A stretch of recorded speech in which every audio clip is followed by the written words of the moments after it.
All right. Boy, yeah, it should be working. Good noon, everyone. Good noon.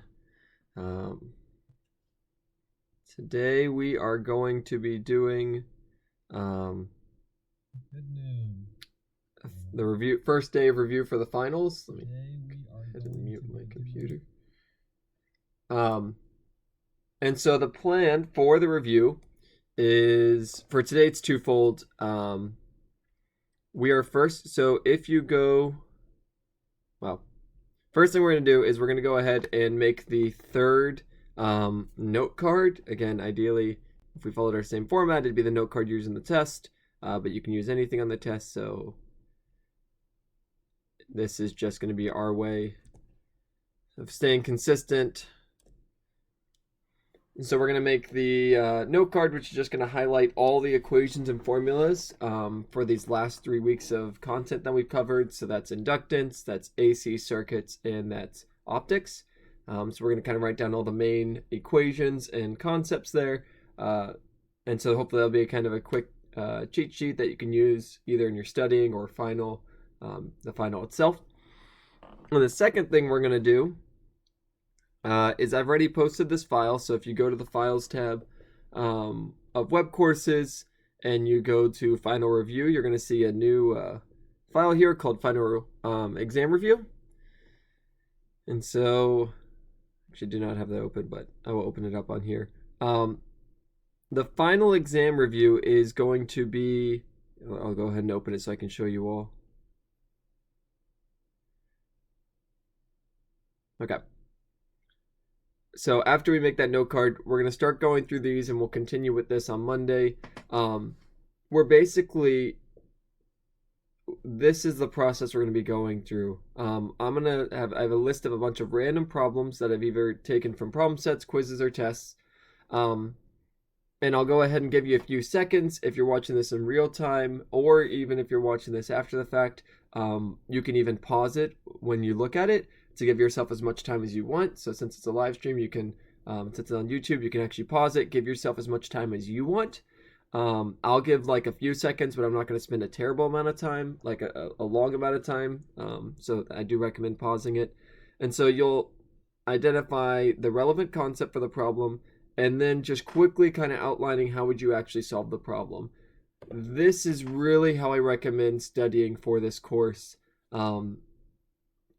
And if possible, so the reason I think this is good is because these don't have headers. I didn't tell you what section there is, whereas the quizzes, you can see what section they're in. The problem set's the same thing. So in your studying, try to not reference whatever section you're in, because on the test, I am not going to tell you if the problem is from optics or from Faraday's law or from electric field magnetic fields. You have to identify that. But if you can identify the relevant concept it's in, that is 50%, if not more, of solving the problem, because once you've done that, you've now honed in from our entire course into a tenth of the course. And then if you immediately don't know what to do, you can reference that section of your notes, that section of my PowerPoints. You can know maybe a few keywords to actually look up in Google and things like that. And then the second part is the actual solving the problem. So now that you've identified the main topic, do you know the process for how to solve the problem? Do you know what equations you're going to use? Do you know what concepts are at play here? And if you can do all that, solving the problem itself is then easy. Solving the problem is just applying those things, and it's just algebra, it's just math. This is the physics part. This is the critical thinking part.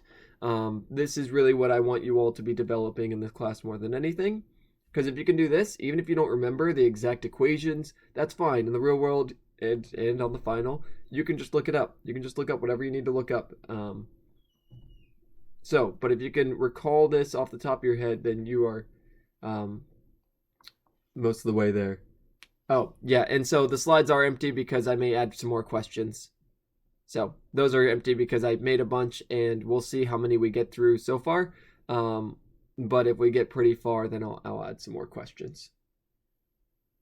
Oh, and yes, I will. So I apologize. I meant to send you all the exact details for the final. But the plan for the final is, so I will send out an email and I'll make it all official. It's going to occur on Wednesday. you are going to have the same, it's basically the same exact structure as your test 2. It'll be on Wednesday. You'll have from 12 p.m. to 11:59 p.m., so 12-hour period. And you're going to get the full 2 hours and 50 minutes you would as if you were taking it in person. The thing is, you need to make certain that you start, like the last test, that 2 hours and 50 minutes. If you, for instance, you start the exam at 11 p.m., you are not going to get the full 2 hours and 50 minutes because it closes at 11:59. So assuming you give yourself enough time before the final cutoff, you will get that full 2 hours and 50 minutes to take the test. So I will immediately after this class put that up in writing, put the assignment there. And my current plan is to provide 30 questions. I am currently generating like the last test, each of you is going to get different problems from a bank of problems. That's my way of preventing cheating. And what I'm going to do is I'm generating for each section, I'm generating a variety of problems. Half of them are one-step problems. Half of them are 2 or more step problems. So basically easier problems and more difficult problems. And on the test, you should expect to see 50-50. You should expect to see half pretty easy problems, half 2 or more step problems. And the way I'm going to generate the test will make certain that it's each of you is getting an equal amount of each of those. Some of you may get more questions from certain sections and or more questions from other sections, and again, that's just due to how the variance of this and limitations for how I can set up this thing. So yeah, that's the current structure, and again, I'll put that in writing and send that out to you all, but very similar to test 2. Now it's just going to be on everything in the class, and I'm also being more careful to make certain you have an equal balance of easy and difficult or challenging problems. So I call them 1 or 2 step problems because the 1-step problems is just plug and chug into a single equation. 2 or more steps means you had to combine 2 or more equations or concepts. Okay, so let's go ahead and get started on the note card. This should go very quickly. We've covered not that much since test 2, so that's nice. That means it's not much additional information. If you studied well for test 1 and you studied well for test 2, there's not really much additional information, and it should hopefully be review, which is much quicker than learning something for the first time. Okay, and I am just, apologies, I'm getting my setup ready so that I can see both the chat window and the notes that I'm going to be referencing to make this slideshow. Okay, so first one is inductance. We have 3 topics we need to generate notes for. We have inductance, we have AC circuits, and we have optics. So starting with inductance, and I apologize because my hand is totally on the camera. So the first thing with inductance was we talked about Faraday's law. Faraday's law is pretty much the main thing that we covered in this. It's what everything else pretty much hinges on. And so we talked about Faraday's law. We said that it makes, Faraday's law is what we're going to use, is I say the foundation. This is where inductance is coming from, is from Faraday's law. And that when you use a very specific geometry, you get very specific inductance. So we start with this. And this is our definition of relating, sorry, this is not Faraday's law. I apologize. Not Faraday's law. I saw the change with respect to something in equals EMF, and I thought Faraday's law. This is not Faraday's law. This is the definition of inductance. So apologies for that misinformation. If you caught that didn't look like Faraday's law, you'd be correct. So this is kind of our definition that the amount of voltage divided by the change in current with respect to time gives you the inductance for something, and based on how you geometrically design the thing is going to affect how its voltage across it is related to the change in current with respect to time across it. So the main example we talked about, so we had some very simple problems with this equation, and if you use this equation, it's going to be very simple. I tell you the change in current with respect to time, I tell you the voltage, solve for inductance, or replace any of those. I give you 2 out of the 3, basically. Solenoids, the inductance for those is, so L is our variable for inductance, equals mu naught, which is the permeability of free space, times N squared, times A over L. And I'll define each of these variables. So L is the length of the solenoid. Mu naught is 4 pi times 10 to the minus 7. That's the permeability. N is the number of turns. And let me clarify. Number of turns is fine, but I'll clarify it's the total number of turns across the entire thing. And then A is the cross-sectional area.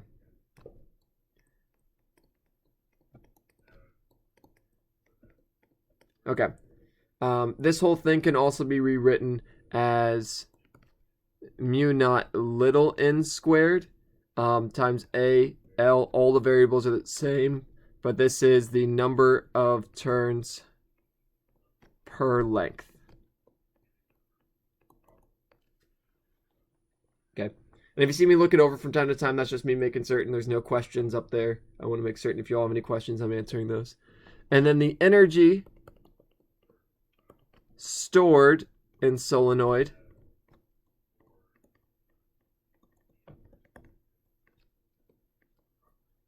well, that's bad. Energy stored in a solenoid is energy, U is the variable for energy, equals 1/2 Li squared. So if you have the current, you'd plug that in. If you had L, you'd plug that in. Pretty easy. Okay, so that's it for inductance. Very short section. Not too many equations there, but this is a big one. This is a big one. There you go. I'm just highlighting all the equations, and then everything else around it's the detail of the equations. Okay, next we're going to move on to AC circuits. That's probably... this and optics kind of form the majority of the content we've covered since then. So the first thing we talked about is the form of the equation. So if you have a voltage source, this is the general kind of way of representing what that looks like, where you have the amplitude of it, which is V naught. So that's the maximum value. Maximum and minimum. Amplitudes go both ways. And then omega here is the angular frequency. And I'm highlighting angular because we do not want to mix up angular frequency with regular frequency. And that's why we have our handy dandy little relationship here between angular frequency and frequency. Okay, so that was our general form. We then said, okay, well, if we want to have more of an average value, so instead of using our amplitude to characterize it, what if we want more of like an average value? So we call this thing called V root mean squared, and that just equals V naught divided by square root of 2. Same exact rule applies for current. The current RMS is the maximum divided by square root of 2. So that is the root mean squared. We showed where we derived that. You don't need to know that necessarily, but that's in the slides if you're interested how we got this relationship. Next, we talked about the capacitive reactance. So let's just go ahead and write capacitive reactance. And that is XC, and that equals 1 over omega C. And then over here we have our inductive reactance.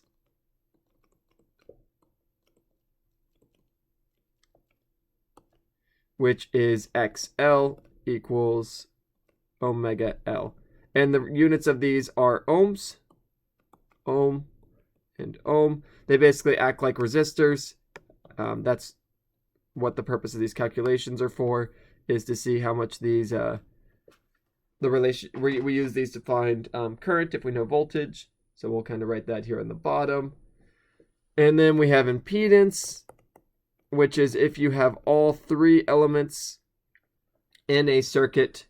So impedance has units of ohms, and that is Z equals the square root of R squared plus omega L minus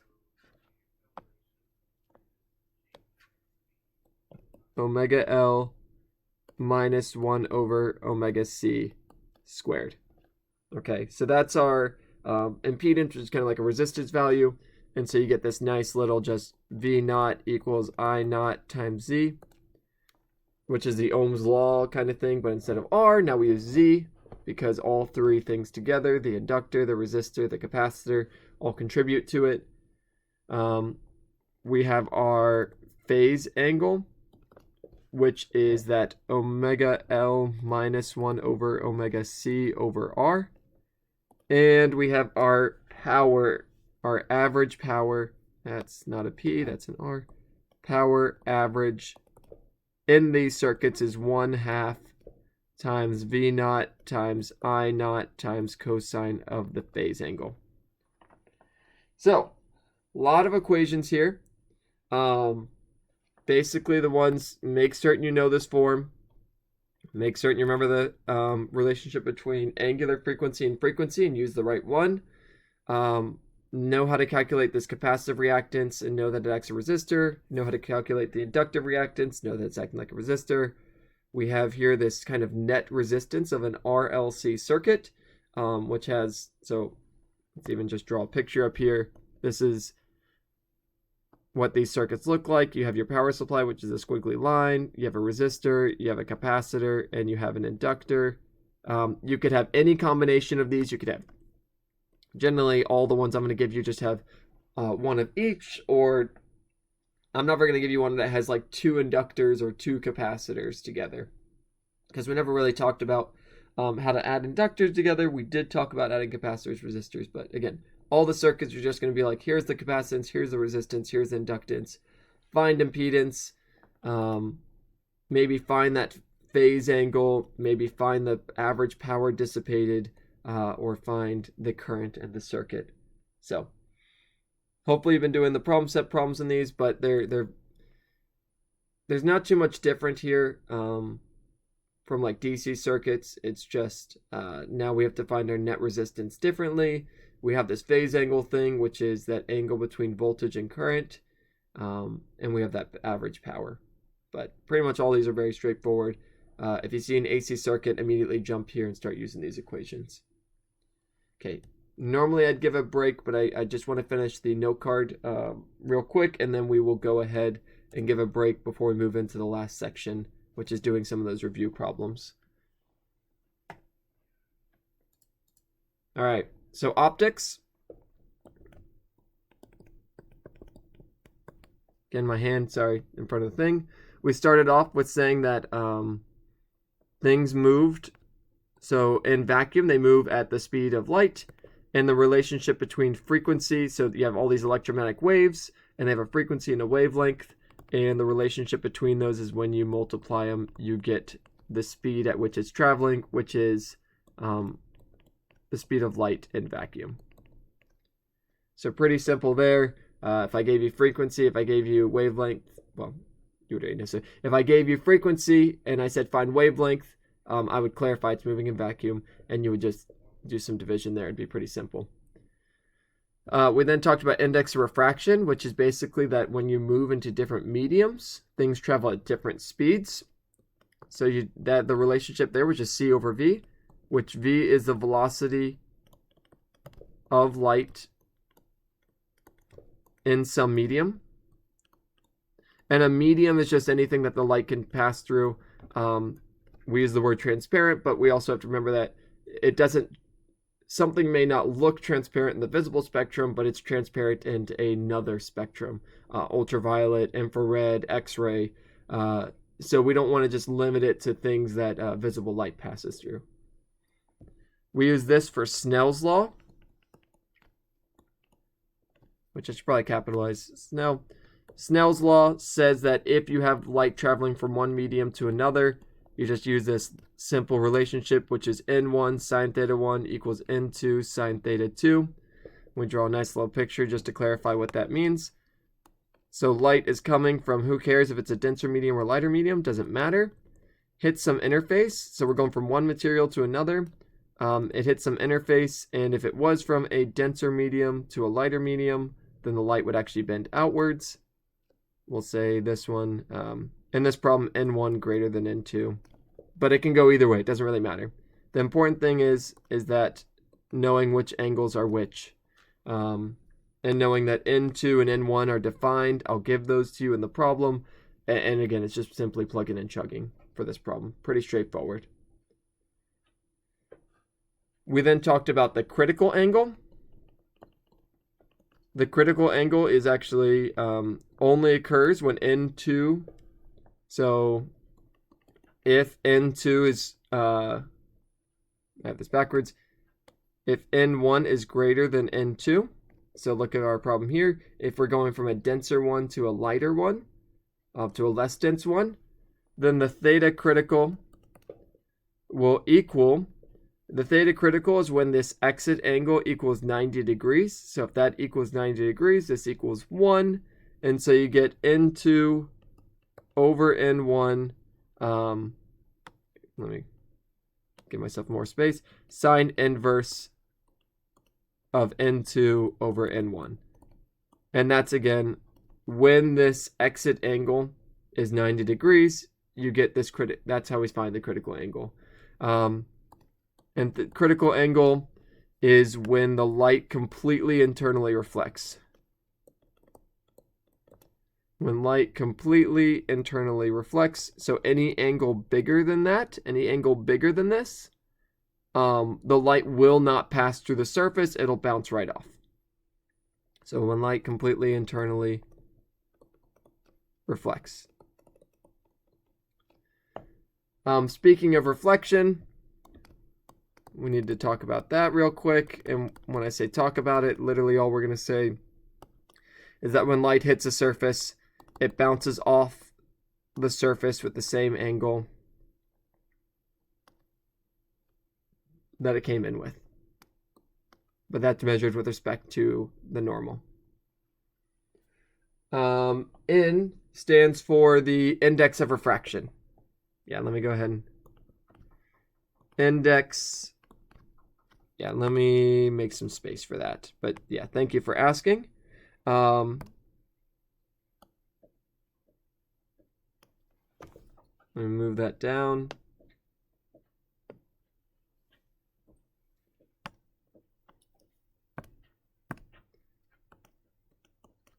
So N is the index of refraction. Refraction is what we call it when the light bends. That's refracting. Reflecting is when it bounces off. Refracting is when it goes from one to another and it bends. So that's why we call it the index of refraction, because it's responsible for how light bends. Okay. The very last thing is for thin lenses. And all we had to do for this, we're not worrying about ray tracing. I talked about it. I wanted you all to see it, but I am not assessing you on it. We said that 1 over dO plus 1 over di equals 1 over f. And the reminder is that, so here's our nice little lens. We have some focal point, and so the focal point is f here is the distance from the lens to that focal point. If we had an object, dO is the distance from the lens to the object. And this is going to make some di over here. We call this the image. And so di is measured from the lens to the image. So that's all three of those variables. The other equation is magnification equals the height of the image over the height of the object. Oh, goodness. Oh, that jumped over. Okay. Height of the object, which equals the negative distance of image over distance of object. And we had some rules, which were pretty simple, which is that the focal point is negative for a diverging lens. Diverging slash concave. Those are the two names for the same thing. So here's a concave. That's what it looks like. Positive for a converging or convex. Remember that, so you can just look this up if you want. You can just reference this if you're uncertain which is which, but concave is the one that looks like a cave. Convex is the other one. Diverging, light goes outwards. Converging, it focuses it. And the distance to the image is going to be positive if opposite side of DO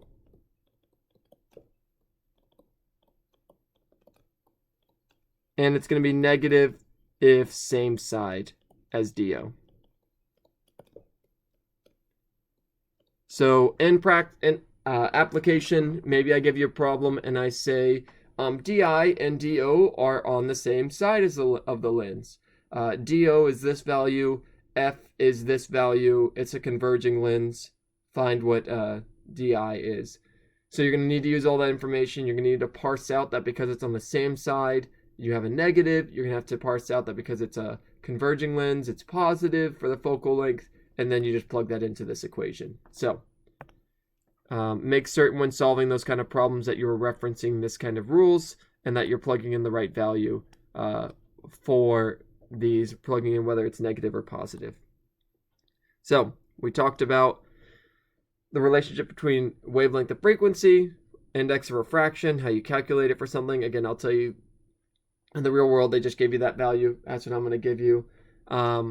We talked about the critical angle, which is if you go from a denser medium to a lighter medium, light reaches depending on the angle at some point, if you pass this critical angle, light only reflects inside of it. We have our reflection picture there, which is pretty straightforward. We have our relationships between focal length and distance to the image and distance to the object, and then all our rules there. And that is everything. That is everything. This is the last of the equations. So with these, with your other two example note cards I kind of made, you have all the things together in kind of hopefully a short, succinct way that you can kind of look through. And they're all organized by the topic. So again, these are kind of a quick cheat sheet. If you're uncertain, these will cover every equation that you'll need to know. And as far as variables, you need to know the only one is speed of light equals 3 times 10 to the 8. You can look that up again on the test, so I'm not going to worry about that here. So go ahead, take a few minutes. We'll come back at 12. Again, normally I try to finish these things at like 12:05, but I'm going to go like 5 minutes longer and go to 12:10 because you all don't have any clicker questions this week. I may even go a bit longer than that. We'll see. We'll see how many of the other problems we get through. And the other problems, again, are just all review. So this is the first step. All the equations identified. Next at 12, we're going to start going through some of these problems and give you all some time to think through and see if you can remember how to do these problems. If not, that's fine. That just means that it's something to review. And I am going to save this and immediately upload it right now. So that is what you're going to get to see my screen doing.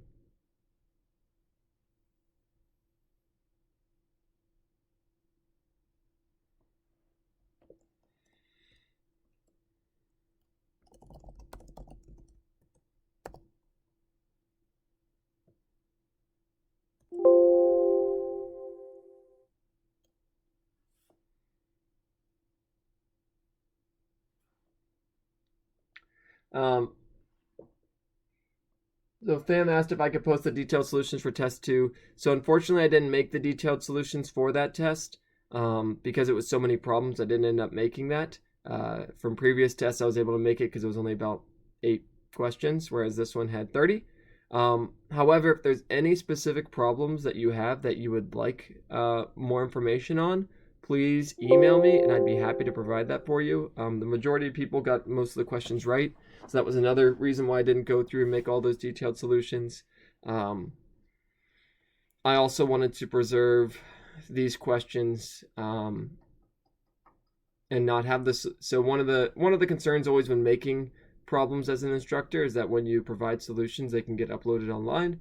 And so since I made so many questions here, I want to also try to be careful not to have full detailed solutions like out there so that if I decide to use these in the future. So I apologize for that, but if you in particular have any specific problems that you want solutions for or that you have questions about, please let me know and I'd be happy to kind of give you those.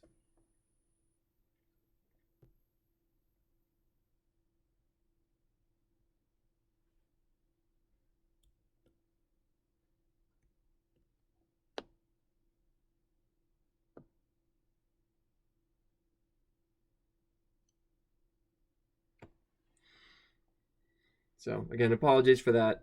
But that was just a constraint I kind of ran into with this one.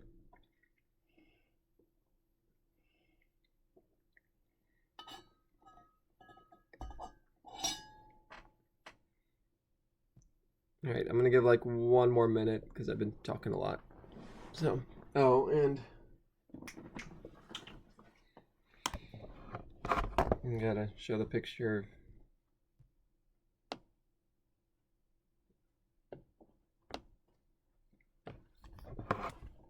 All right, I'm just gonna chill on the floor. Yep.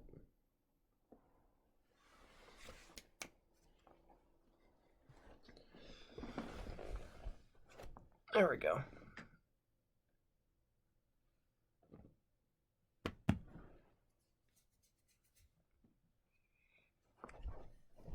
All right.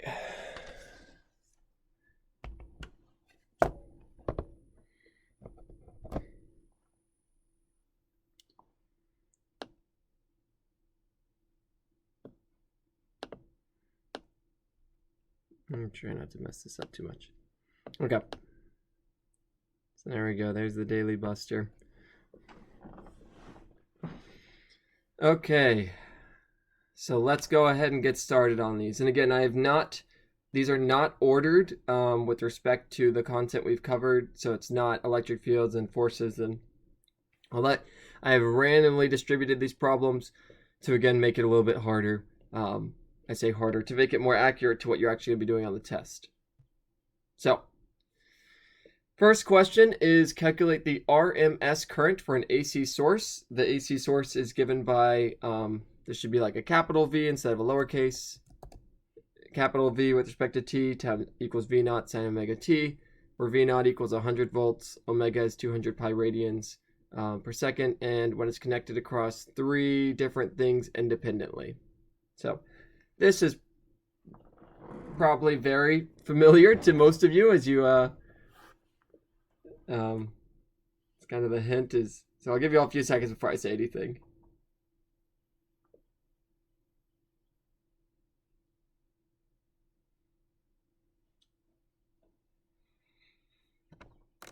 All right. So again, if you need more time, please pause it. You're not going to miss much. Because when you hit play, you'll still get to hear me afterwards. So if you need more time, please do pause it at any point during this. So anytime you see RMS current and AC source, I mean, you got kind of 2 big buzzwords here. This is AC circuits. So AC circuits or RLC circuits, I kind of have 2 unfortunate titles for both of them, but AC circuits is I think more accurate. So that's the content area. And then we're trying to find RMS current. And so we immediately realize, okay, RMS current. Well, I know there's a relationship between RMS and the max. All right, so that's great. And then you look at this and you're like, well, okay, if I want to solve RMS, I need the maximum current. And so then we remember, okay, well, there's a relationship between voltage, which we have in the problem, and current. So we know voltage max equals I max times Z. And then we're 1 more step. We're like, okay, how do we get Z? And Z equals the square root of R squared plus omega L minus 1 over omega C squared. And then at this point, you're just plugging values. The wording on this problem isn't exactly clear, but these are each independent situations. So part A is just a AC power supply and a capacitor. Part B is just an AC power supply and an inductor. And part C is an AC power supply and a resistor. So, all that to say though, that's the equations, that's the thought process you would go through. I'm not going to bother plugging in numbers because right now we're just trying to do that step 1 and 2. What's the main topic? What's the concepts we're going to use to solve this? Okay. And again, I'm going to be moving through these a little bit quicker than I usually can. Feel free to pause at any point so you can get this information if I'm traveling, kind of moving too quick and you wanted to write down anything. But we have a lot of problems to get through, and so I don't want to spend a large amount of time because you do have that flexibility to pause things. Okay, So the next one is I have a 50 turn coil with a diameter of 15 centimeters. We place this coil in a spatially uniform magnetic field of magnitude 0.5 Tesla so that the face of the coil and the magnetic field are perpendicular. We then find the magnitude of the EMF induced in the coil if the magnetic field is reduced to 0 uniformly in 0.1 seconds, 1 second, and 60 seconds. So again, I'll give a few seconds. If you need more time, please pause it.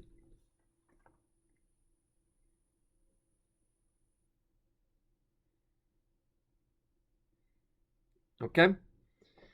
So I'm going to work through this problem, and then I'll go ahead and answer your question, Perez, after I do this one, just to kind of stay on track.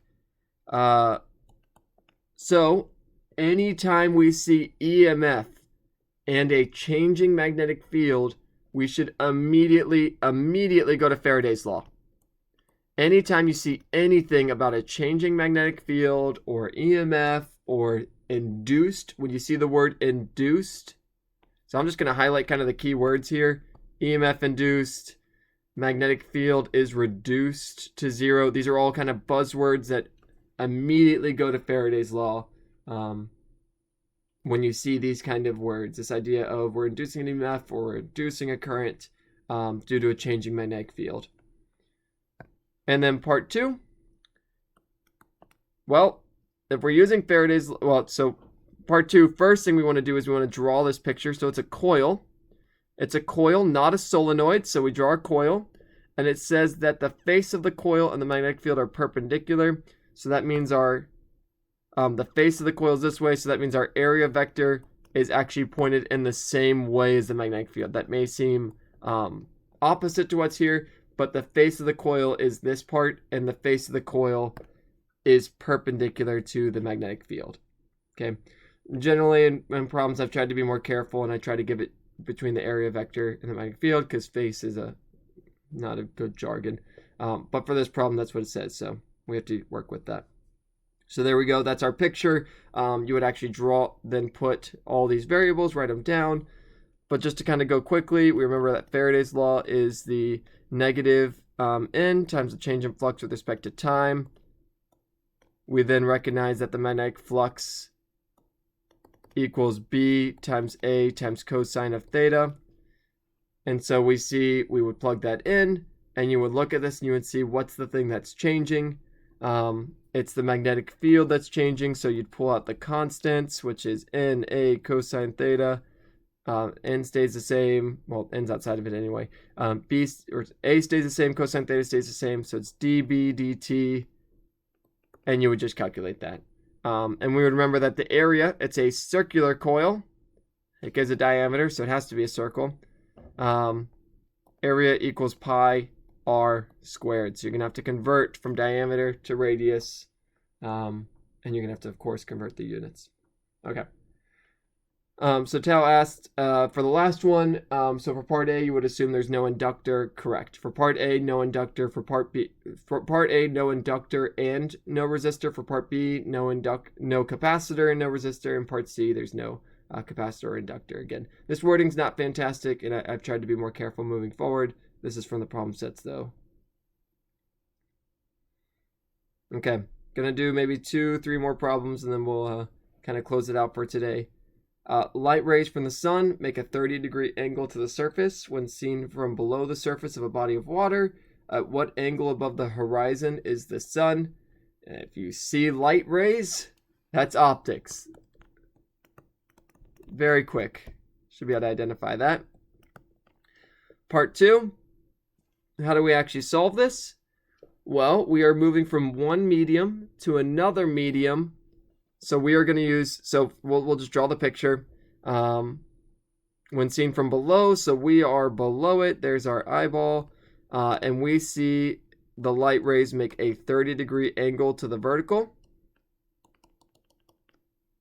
And that means, so this is water. This is air. And then the light's going to be doing this. And this is some angle. So this is angle 2, this is angle 1. But the problem is actually asking for this angle. Theta mystery.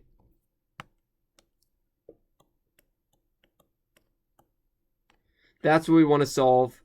And you may ask, why are we solving for that one instead of this one? You have to look at the problem. At what angle above the horizon is the sun?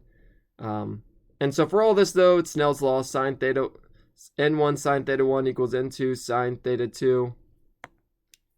And then you would just need to recognize, okay, I need to take, so we'll call this theta answer. Theta answer equals 90 minus theta 1. So there you go. And you would need to know what N is for air and for water, and that's 1 and 1.33 respectively.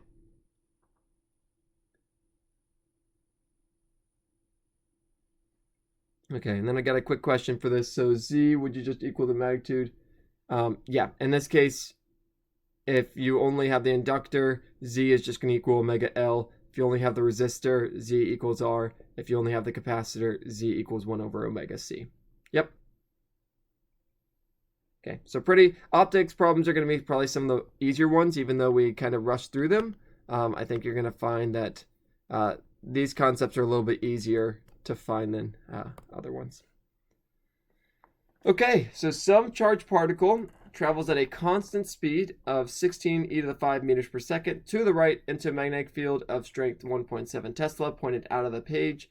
This causes the particle to start traveling in a circular arc of radius 0.315 meters.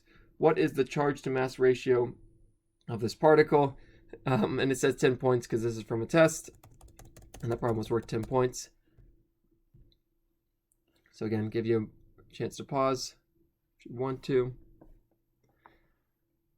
But what we're going to do here, and again, when doing these, please try them yourself before hearing me do them, because hearing me do them, maybe for the first couple to get a sense of how to do it, sure.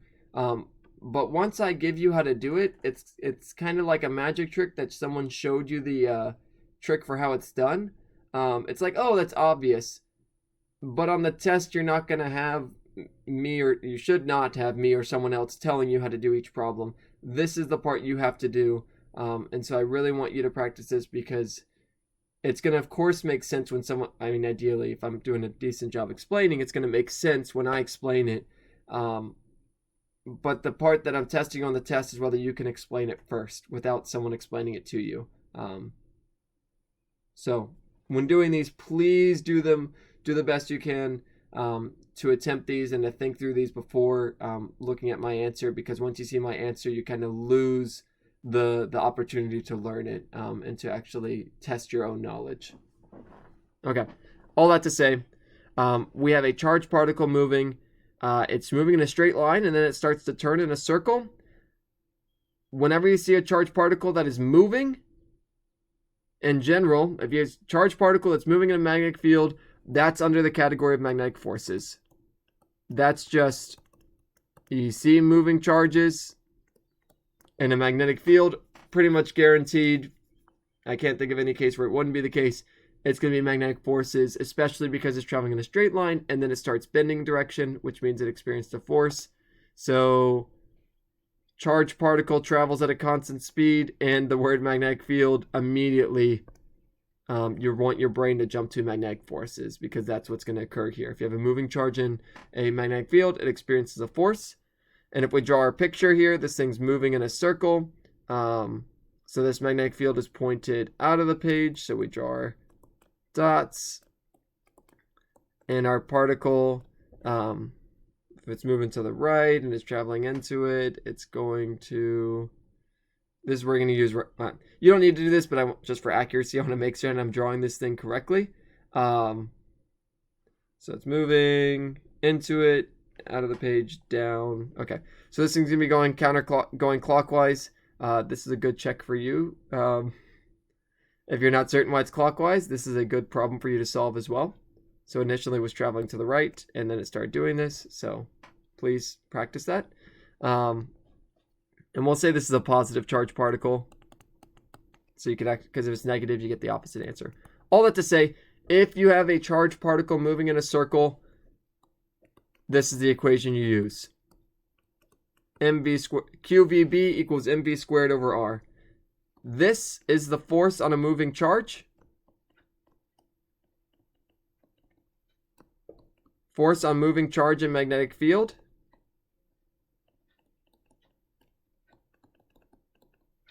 And because this force is all pointed toward the center, who cares where we are?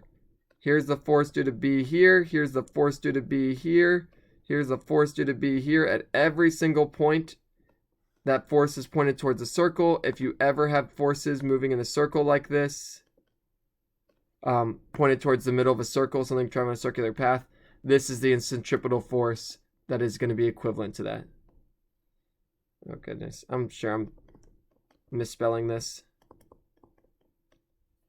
I think that's an I. Centripetal force. Hopefully that's spelled right. And so at this point, you have all the variables. If you see it moving in a circle, you're basically going to use this and just solve for one of the variables. There's not much more I can do with this. Charge to mass is Q over M. So you're solving for Q over M. So you need to recognize what you're solving for in this problem as well. And Nick asked if theta 2 here would be 30. Yes. Theta 2 equals 30 in this problem, because that is where you're seeing it from. So that's why it's good to draw the picture and to make certain you associate things to the right place. Because it says here, light rays from the sun make a 30 angle to the vertical when seen from below the surface, which means you are below it. You are in the water itself. Okay, I'm going to do one more problem. Again, I haven't gone through much, but that's because we spent a lot of the class doing that first portion, and a lot of this has been me kind of emphasizing how to go about these in terms of when you're doing these on your own and pausing the video and all that. And I'm not going to talk about that as much on Monday, but we'll continue to do these on Monday and try to get through all of these, if not, hopefully a bit extra ones as well. Okay, so last one today. Oh, let me just smack my desk. A heater is being designed that uses a coil of nichrome wire, which has a this value, this P symbol, which I'm not going to tell you what that is yet. I'll say once I start solving it, of 100 times 10 to the minus 8 ohms a meter to generate 300 W using a voltage of V equals 110 volts. The wire is 14 gauge and therefore has a diameter of 1.627 millimeters.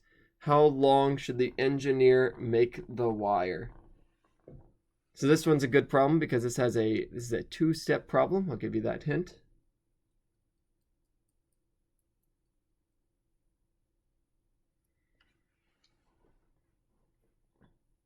Okay. And so this problem, we see this symbol, and this is going to be a big hint to us. This symbol is resistivity. And you can see that it's ohms times meters. So just have to remember that that is a symbol for resistivity. We've used it for a couple other things, but in the content, if you see the units of ohms times meters, resistivity. It's used to generate 300 watts using a voltage of this. And then there's a bunch more details. But if you see resistivity, immediately this is going to be resistance. And this is actually resistance combined with DC circuits. We may actually just be able to use resistance. But we'll throw in DC circuits just in case, because I don't remember exactly where these kind of fell into. But resistors, DC circuits, it's going to be, all that information is going to be there. How do we solve this problem? Well, there's a few avenues, but whenever you're solving a problem, what are we trying to find? We're trying to find how long the engineer should make the wire. Well, what's the purpose of the wire? Well, it's to generate 300 watts. So the way my brain looks at this is I say, okay, 300 watts. I see stuff with resistivity, so I'm probably going to have to do something with resistance. And as if I look at this, how long should the engineer make the wire? Well, if I increase the wire, what does that do? Well, that increases the resistance. So I need to find some relationship between resistance and power, because that's ultimately, it's generating this much. And as I change this length variable, I know in my head that I'm like, okay, what does length matter with the wire? And there's only one thing that length affects with the wire, and that's the resistance of it. As far as we've covered in this class, the only thing that the length affects is resistance. And so we can start kind of chucking out equations here. So remember that power equals I times V, and we're like, well, but that doesn't have resistance in it. And so we also remember that it's I squared R, but then we're like, well, we don't have current. And there's the third one, which is V squared over R, and we're like, great, okay, we got power, we've got voltage, we got resistance. But we don't know what resistance is yet, so we're like, okay, how do I get resistance using some of these things? And we remember that resistance is a function of the resistivity, because resistivity, it's the material property times the length of the wire divided by the area. The longer the wire, the more, just imagine it's like a gravelly road. The longer the gravelly road, the harder it is to go down that road. Area, the wider that road is, the easier it is to pass through it. So the bigger the area, the less the resistance, and then resistivity, the bigger or smaller that is, changes that. All that to say, and then we know this is a circle wire. All wires are circular, so pi r squared. And you have all the equations here. We know what power is. We know what voltage is. You can plug in resistance here, now that we know what it is in terms of variables we have, and we know what area is. So this is the kind of thought process that you want to be practicing and developing. Can you identify, looking at a problem, what's the consequence of this problem? What's the thing that it's ultimately making? What am I trying to solve? How can I get from the thing that we're trying to solve and use all the variables that we actually have to do that? So, again, I apologize. Went a little bit longer than usual. So I apologize if that hopefully shouldn't have overlapped with any of your other classes. But we're going to go ahead and continue these. I recommend maybe reviewing these before looking through these before Monday, because what this will let you do is instead of having to pause the video, you can already have done these. And then on Monday, again, I'm not going to, I'll give like 2 seconds between reading it and solving it. So then you can just go through it quicker, and you'll have reviewed it beforehand. So if you can't do it before Monday, I recommend pausing the video, practicing, and then unpausing the video to see how I do it. But please practice it before you see my solution to it. If this was in our class, I would be giving you all like a few minutes between reading it and before I give the answer.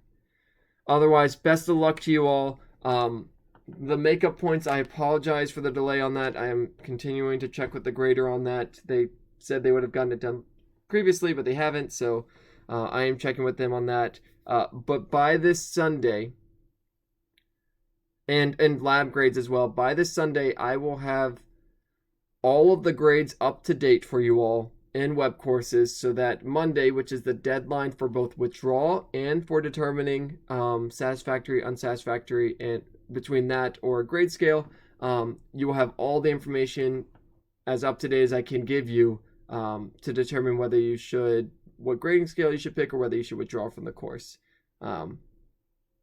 The only thing that will be missing would be the final score from Wednesday. So that's it. 14 gauge is a if you actually go to the store and you buy wire, I think I spelled this wrong, but I think a gauge is how thick it is. The bigger the gauge, the thicker it is. And I had to find a conversion online to convert that into what it actually, the millimeters is. It's a unit for just how thick it is, and I don't really know how the unit gauge has come about, but the bigger the number, the thicker the wire.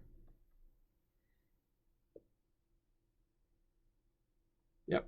So, but it's interesting because I had the relationship between these is not a convenient one. All right, and I had to look it up online. All right, so everyone have a good weekend. Good luck with studying, preparing for all your finals, and we will continue review on Monday. And again, I'll post the details for the test today as well. So good luck to you all. If you have any questions, let me know, and I will do my best to respond as quickly as I can.